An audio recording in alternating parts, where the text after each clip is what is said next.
మందసం ఎక్కడ ఉన్నది?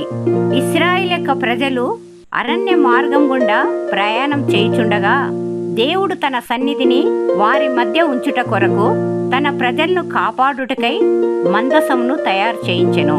నిర్గమాకాండము 25వ అధ్యాయము 21వ వచనం. బంగారముతో తాపం చేయబడిన మందసం ఇరువైపులా కెరూబులను కలిగి మధ్యలో కరుణాపీఠం ఉండెను. ఆ కరుణాపీఠం మీదికి దేవుని మహిమ దిగి వచ్చి మోషేతో మాట్లాడుచుండెను. ఈ కరుణాపీఠము భూమిపై సర్వలోకనాథుని సింహాసనం వంటిది. ఈ మందసం అనేక అద్భుతములకు దేవుని ప్రత్యక్షతకు సాక్ష్యంగా ఉండెను. యోషువ గ్రంథము 3వ అధ్యాయము 15వ వచనం. ఆ మందసం మోయు యాజకుల కాళ్ళు యోర్దాన్ నీటి అంచును తగలగానే వారికి అడ్డుగా ఉన్న యోర్దాన్ నది రెండుగా విడిపోయెను. ఆరిన నేలపై ఇశ్రాయేలు యొక్క ప్రజలు నడిచిరి. మొదటి సమూయేలు 5వ అధ్యాయము 2వ వచనం.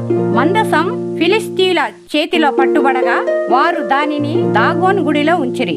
దేవుడు 2 సార్లు తన మహిమను చూపగా వారి దేవుడైన దాగోను విగ్రహం యొక్క తల, కాళ్ళు, అరిచేతులు తెగిపడి ఉండుట చూచి ప్రజలు భయపడి దాగోను గుడికి వచ్చుట మానివేసిరి. వారి పెద్దలు ప్రజలు యెహోవా మహిమకు భయపడి ఆ మందసంను తిరిగి పంపివేసిరి. యోషువ గ్రంథము 6వ అధ్యాయము 11వ వచనం.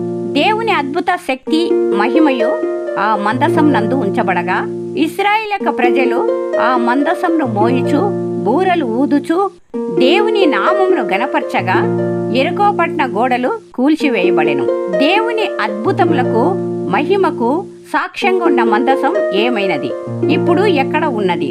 కొందరి చరిత్రకారుల ప్రకారం ఇది ఇథియోపియా దేశమునకు తరలించబడినది అని, మరికొందరి ప్రకారము యెరూషలేం దేవాలయంలో భద్రపరచబడినదని అనేక రకాలుగా చెప్పబడుచున్నది. మరి పరిశుద్ధ గ్రంథం ప్రకారం మందసం ఎక్కడ ఉన్నది? మందసం గురించి పరిశుద్ధ గ్రంథం ఏమి చెప్తున్నది? ప్రకటన 11వ అధ్యాయము 19వ వచనం. పరలోకమందు దేవుని ఆలయం తెరవగా అక్కడ నిబంధన మందసం కనబడెను. అనగా భూమిపై దేవుడు తన అద్భుత కార్యములను మందసం ద్వారా నెరవేర్చి తర్వాత ఆ మందసం పరలోకానికి ఎత్తబడెను. మనము కూడా దేవుని యందు విశ్వాసం కలిగి ఆయన అద్భుత మహిమలో పాలు పొందే భాగ్యము పరిశుద్ధాత్మ దేవుడు మన జీవితములకు అనుగ్రహించునుగాక. ఆమేన్.